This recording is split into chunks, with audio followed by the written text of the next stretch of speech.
Hey guys, I'm going to do a quick video on freeing up the drivetrain. The previous videos I'd done, a few guys had mentioned it, so we'll do quick tips on that.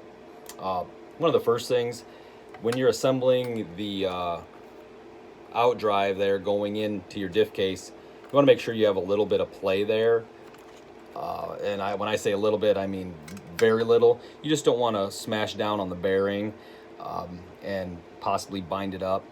Just a very tiny bit of play on the front and rear out drives going into the diff cases. Another thing also, the diff mesh, left to right, you want to make sure that that's close enough, obviously, so you're not skipping teeth under heavy acceleration or heavy braking. But you want it to be free. Obviously, you don't want it smashed up against it. Sometimes people will say, well, 2 shims this side, 1 shim this side, wherever it might be, vice versa. There's really no set amount of shims. You're better off to build your car and feel it out how you want it, because you can't say that all of them are identical and there's an exact amount of shim. So just do it specific to your car. It doesn't take long. Shim it up, feel it out, and find that sweet spot. Other than that, well, another thing too is make sure where your CVDs go into the axle cup here, make sure that's lubricated. You can use oil, you can use grease, whatever you want to use, but that'll keep things free, and it also make your suspension where it's working properly. You won't have binding there for your suspension. So other than that, the last thing is bearings. And with the bearings, basically all bearing options will work well.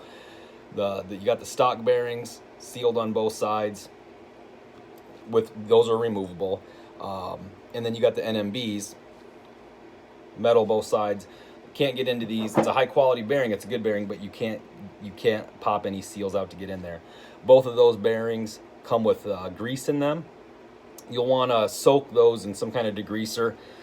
Pop the shields out of the stock bearing. I use a Cosmoline remover, put them in a cup, shake them up every once in a while, and get all the stuff out. Another thing, when you're popping the shields out, you use a standard razor blade or something similar. You don't want to use your X-Acto knife.